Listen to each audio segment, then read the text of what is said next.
Indian space research organisation ने आज शनिवार को गगनयान मिशन के क्रू एस्केप सिस्टम की सक्सेसफुल टेस्टिंग की। श्रीहरिकोटा के सतीश धवन अंतरिक्ष केंद्र से सुबह 10 बजे गगनयान को लॉन्च किया गया। इसे टेस्ट व्हीकल अबॉट मिशन 1 नाम दिया गया है। यह मिशन 8.8 मिनट का था। इस मिशन में 17 किलोमीटर ऊपर जाने के बाद सतीश धवन स्पेस सेंटर से 10 किलोमीटर दूर बंगाल की खाड़ी में क्रो मॉड्यूल उतारा गया। रॉकेट में गड़बड़ी होने पर अंदर मौजूद एस्ट्रोनॉट को पृथ्वी पर सुरक्षित लाने वाले सिस्टम की टेस्टिंग की गई। टेस्ट फ्लाइट में 3 हिस्से थे। अबॉट मिशन के लिए बनाया single stage liquid rocket, crew module और क्रू एस्केप सिस्टम। विकास इंजन को मॉडिफाई करके ये रॉकेट बनाया गया था। वहीं क्रू मॉड्यूल के अंदर का वातावरण अभी वैसा नहीं था जैसा मैंड मिशन में होगा। इससे पहले ही 2 बार मिशन को टाला गया था। इसे 8 बजे लॉन्च किया जाना था, लेकिन मौसम ठीक नहीं होने के कारण इसका टाइमर बदलकर 8:45 किया गया। फिर लॉन्चिंग से 5 सेकंड पहले इंजन फायर नहीं हो पाए और मिशन टल गया। इसरो ने कुछ देर बाद उस गड़बड़ी को ठीक कर लिया और इसे सफलतापूर्वक लॉन्च कर दिया, जिस पर इसरो के चीफ एस सोमनाथ ने खुशी व्यक्त की। I am very happy to announce the successful accomplishment of the TVD-1 mission.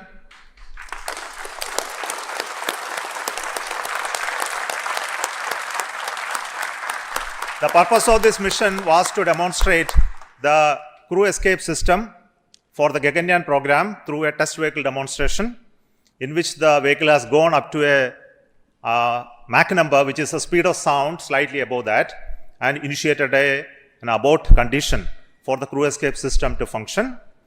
The crew escape system took the crew module away from the vehicle, and subsequent operations of the crew module separation from the crew escape system, all the parachutes opening and touched down in the sea at the required velocity has been very well accomplished, and we have got confirmation of the data of all of this.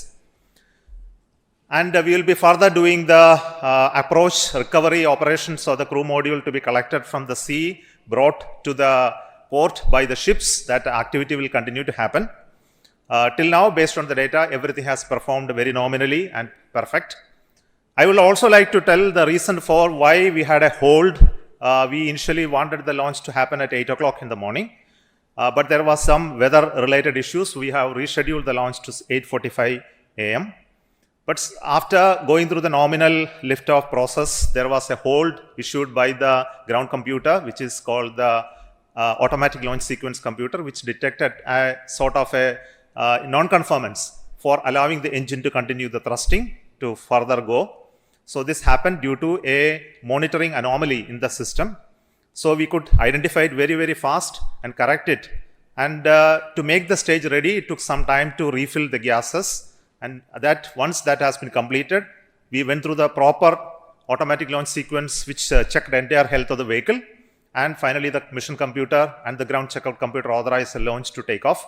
Gujarat के कच्छ को अंतर्राष्ट्रीय स्तर पर एक खास पहचान मिली है, जिसमें विश्व के श्रेष्ठ प्रवासन स्थल में कच्छ के गांव को शामिल किया गया है। उज्बेकिस्तान के समरकंद में the World Tourism Organization UNWTO की जनरल असेंबली की बैठक आयोजित की गई, जिसमें इस साल बेस्ट टूरिज्म विलेज में 54 नाम डिक्लेयर किए गए हैं। इस लिस्ट में भारत से एकमात्र गुजरात के कच्छ जिले के धोरडो गांव को पसंद किया गया है। गौरतलब है कि इस यादी में 54 नाम ऐड हुए हैं। ऐसे में पूरे विश्व के बेस्ट टूरिज्म गांव 190 हो गए हैं। इस साल 260 गांवों की अर्जी में से कच्छ के धोरडो को चयन किया गया है। कच्छ का रण गुजरात की अनोखी पहचान है। सफेद रण में हर साल गुजरात सरकार द्वारा रणोत्सव जैसे भव्य आयोजन कर देश विदेश के सैलानियों को आमंत्रित किया जाता है। विश्व की श्रेष्ठ संस्था द्वारा धोरडो गांव को पसंद किए जाने से पूरे कच्छ के लोगों में गर्व का माहौल है। गुजरात के मुख्यमंत्री भूपेंद्र पटेल ने ट्विटर पर इस मामले लिखा कि ये आनंद की बात है कि यूनाइटेड नेशंस की एजेंसी वर्ल्ड टूरिज्म ऑर्गेनाइजेशन द्वारा गुजरात के धोरडो को विश्व के श्रेष्ठ टूरिज्म विलेज की सूची में शामिल किया गया है। ग्रामीण इलाकों के विकास, प्राकृतिक स्थलों का संरक्षण, सांस्कृतिक विविधता, स्थानिक मूल्य, भोजन परंपरा जैसे अलग अलग पैमानों पर इस गांव को परखते हुए इसे पसंद किया गया है। वहीं देश के प्रधानमंत्री नरेंद्र मोदी ने अपने विजन से धोरडो में रणोत्सव जैसे आयोजन शुरू किए जाने की बात कही है। उन्होंने कहा कि रणोत्सव जैसे आयोजन से पूरे विश्व को कच्छ जैसे उम्दा टूरिस्ट प्लेस की जानकारी मिली है। विश्व भर के सैलानी यहाँ आकर वसुधैव कुटुंबकम को साकार कर रहे हैं। प्रधानमंत्री नरेंद्र मोदी ने प्रवासन विभाग को शुभकामनाएं दी है। अभी 18-19 अक्टूबर 2023 को UNW2 बेस्ट टूरिज्म विलेज का हमारे गांव को अवार्ड दिया, सम्मानित किया। उसके लिए हमारे लिए गौरव की बात है और इसकी वजह से जो आज मेरा गांव इंटरनेशनल फलक पे नाम है और हमारा कच्छ रणोत्सव धोरडो आज बहुत सब इसकी खुशी में है कि हमारे कच्छ का भी नाम हुआ और हमारे धोरडो का भी नाम हुआ। ये इसके लिए हमारे लिए गौरव की बात है। हम आभारी हैं नरेंद्र मोदी साहब का, जिन्होंने मेहनत किया 2008 से लेके आज तक। जब हमारे गुजरात के सीएम थे तब भी साहब हर साल रणोत्सव में आके इसको 4 चांद लग जाते थे। अभी जब हमारे प्रधानमंत्री साहब बन चुके उसके बाद भी कई बार धोरडो की विजिट साहब ने लिया है, जिसकी वजह से भी रणोत्सव जो है उनको 4 चांद लग चुके हैं और बहुत हमारे गांव को फायदा हुआ है। रोजगारी का डेवलपमेंट में हर कारीगर को भी हर फायदा ही फायदा है। कहा जाता है कि कच्छ नहीं देखा तो कुछ नहीं देखा। कुछ इसी लाइन को साकार करते हुए विश्व के सभी सैलानियों को सफेद रण काफी आकर्षित करता है। हर साल यहाँ अलग अलग थीम पर रणोत्सव का आयोजन होता है। इस बार 10 नवंबर से रणोत्सव शुरू हो रहा है। रणोत्सव और टेंट सिटी में धोलावीरा का रंग आकर्षण का केंद्र बनेगा। विश्व धरोहर धोलावीरा के साथ लोग संस्कृति को समझे, ऐसी कोशिश की जा रही है। आज जो ये अवार्ड मिला है कच्छ के धोरडो विलेज को बेस्ट टूरिज्म विलेज का अवार्ड मिला है, ये देश के लिए और गुजरात के लिए बहुत गर्व की बात है। और इसमें रण उत्सव का भी एक बहुत बड़ा योगदान रहा है। डोडो का विकास की अगर बात करें तो हर एक दृष्टिकोण से उसका विकास हुआ है। सांस्कृतिक दृष्टि से बोलें तो वो भी विकास हुआ है, आर्थिक दृष्टि से बोलें वो भी विकास हुआ है। तो जो एक हमारे देश के प्रधानमंत्री मोदी जी का एक सपना था, बहुत सालों से संजोया था, वो कहीं ना कहीं बोल सकते हैं कि आज सपना कहीं ना कहीं पूरा हुआ है। और ये हम सब लोगों के गौरव का क्षण है जिसको हम लोगों को सेलिब्रेट करना चाहिए और ये बहुत गर्व की बात है। गुजरात के वडोदरा के नगर सेवक जागृति काका पर ठेले वालों ने व्यवसाय नहीं करने देने का आरोप लगाया है। वडोदरा के लालबाग में सड़क किनारे बैठकर फूल बेचने वाली एक महिला ने नगर सेवक जागृति काका द्वारा उन्हें हैरान परेशान किया जाता होने के आरोप लगाए हैं। इस महिला का कहना है कि नगर सेवक जागृति काका फूल भी ले जाती हैं और उन्हें व्यवसाय भी नहीं करने देती हैं। परिस्थिति एमां एवुं छे के आ लोको पावती भी भरे छे, अमे कचरानी 100 रुपया અને પથારાની 500 रुपया पावती ने हर महीने रेग्युलर आपी देवाना। तो ये लोग का चेन से अમને धंधोय નથી કરવા देता કે બેસવાય नहीं देता। आवे ચાલો હટાવો, બીજી વાત જ નહીં, ચાલો હટાવો। ને ખાસ કરતા તો પેલી જાગૃતિ મેડમ આવે છે ને એમનો ત્રાસ વધારે છે। इस मामले नगर सेवक जागृति काका ने उन पर लगे सभी आरोपों को खारिज करते हुए कहा कि उन्हें गलत रूप से बदनाम करने की कोशिश की जा रही है। कोई भी काम करिए એટલે એનો વિરોધ થાય, પણ હું લાલબાગ બ્રિજ નીચે ગઈ પણ નથી, મેં જોયું પણ નથી। ત્યાં આગળ સીસીટીવી કેમેરા પણ મૂકેલા છે, પણ જો એ ત્યાંના લોકોએ ને કોઈના કહેવાથી, એ તો શ્રમજીવી છે, એના કોઈના કહેવાથી જો આવા ખોટા આક્ષેપો કર્યા હશે તો એની ચોક્કસ તપાસ કરાવીશું। મને મારા મેયરશ્રી, સ્ટેન્ડિંગ કમિટીના ચેરમેનશ્રી, ડેપ્યુટી મેયરશ્રી ને અમારા નેતા અને મારા પાર્ટીના અધ્યક્ષ ઉપર મને ચોક્કસ વિશ્વાસ છે। આવનાર દિવસોમાં એક પણ દબાણો અમે ત્યાં આગાડી નહીં રહેવા દઈએ અને જે હપ્તા લે છે એ ચોક્કસ બહાર આવશે કે કોણ ત્યાં આગાડી હપ્તાખોરી છે, કોણ કરી રહ્યું છે। મને ત્યાં આગાડી પ્રૂફ કરીને બતાવે, જો મને પ્રૂફ કરાવે तो હું અત્યારે રાજીનામું આપવા તૈયાર છું। इस मामले वीएमसी की मेयर पिंकी सोनी ने जांच के बाद योग्य कार्यवाही का आश्वासन दिया है। आज रोज कोई वीडियो द्वारा हमने माहिती बतावવામાં આવી કે આવું કોઈક આક્ષેપ વોર્ડ નંબર 13 ના અમારા કાઉન્સિલર શ્રી પર કરવામાં આવ્યો છે।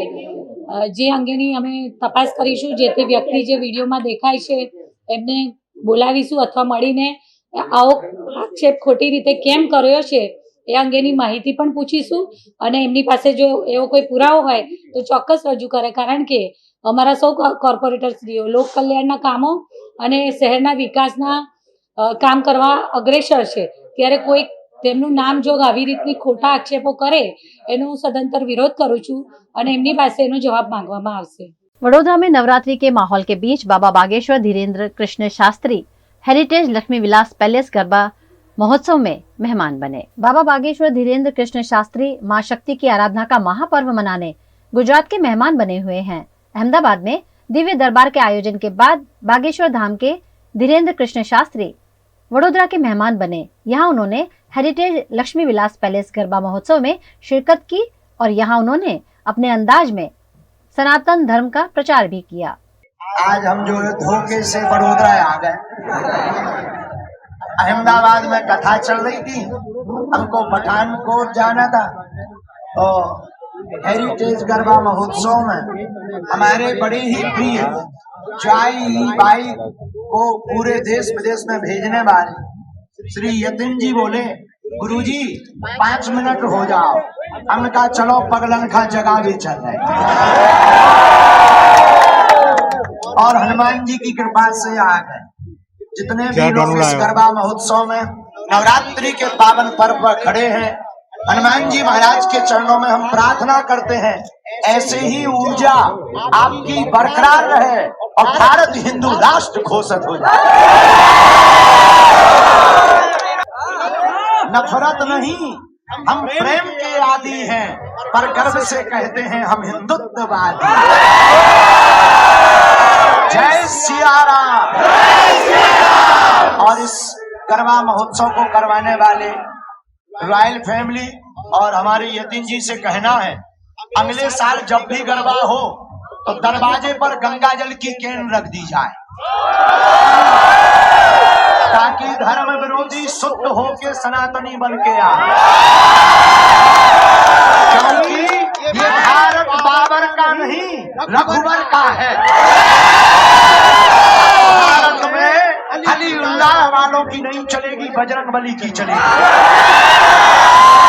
लोग हमसे कहते हैं कि बाबा जी तुम तो पूरे देश में उपद्रव करवाते हो। हमने कहा ठटरी के भरे भारत नाम का है, यहाँ कड़कड़ में राम है, हर एक बच्चा राम है और हर एक बिटिया यहाँ सीता रूप में। जय श्री राम, जय श्री राम, जय श्री राम। पहले गरबा होते थे तो दूसरे मजहब वाले आ जाते, कहते थे भाईचारा है भाईचारा। हमसे पूछा गया भाईचारे में कि क्या करना है, हमने कहा उनसे दूसरे वालों से तो हमसे पूछा भाईचारा चल रहा, बागेश्वर महाराज आपका क्या कहना है। हमने कहा भैया भाईचारा भर क्यों, बहन चारा भी चला। सितारों को आंखों में महफूज रखना, क्योंकि बहुत देर तक रात ही रात होगी। सितारों को आंखों में महफूज रखना, क्योंकि बहुत देर तक रात ही रात होगी। मुसाफिर हो तुम भी, मुसाफिर हैं हम भी। बालाजी ने चाहा तो किसी मोड़ पर फिर मुलाकात। जय सिया राम। हम सब हिंदू, हम सब हिंदू। माता की जय, धाम की जय। इजराइल और हमास की जंग कई लोगों की मध्यस्थता के बाद भी सुलझने का नाम नहीं ले रही है। इजराइल हमास की जंग का आज 15वां दिन है। हमास ने कतर की मध्यस्थता के बाद शुक्रवार रात 2 अमेरिकी नागरिकों को रिहा कर दिया। ये दोनों माँ बेटी जूडिथ और नताली है। जंग शुरू होने के बाद ये पहला मौका है जब किसी बंधक को छुड़ा गया। हालांकि 200 लोग अब भी हमास के कब्जे में है। हमास ने दोनों महिलाओं को रेड क्रॉस को सौंपा। इसके बाद रेड क्रॉस ने इन्हें इजराइल के हवाले कर दिया। इस बीच इजराइल ने गाजा शहर के अल कुद्रस अस्पताल को खाली करने के आदेश दिए हैं। अल जजीरा की रिपोर्ट के मुताबिक अस्पताल और आसपास के इलाके में 1000 से ज्यादा लोग मौजूद है। अस्पताल के प्रशासन ने इसे खाली करने से इनकार कर दिया है। वहीं अमेरिकी प्रेसिडेंट जो बाइडेन ने अमेरिकी संसद से 105 अरब डॉलर का इमरजेंसी फंड रिलीज करने को कहा है। इनमें से 10.6 अरब डॉलर की मदद इजराइल को दी जाएगी। इसके अलावा 61.4 अरब डॉलर यूक्रेन को हथियार और दूसरा जरूरी सामान खरीदने के लिए दिए जाएंगे।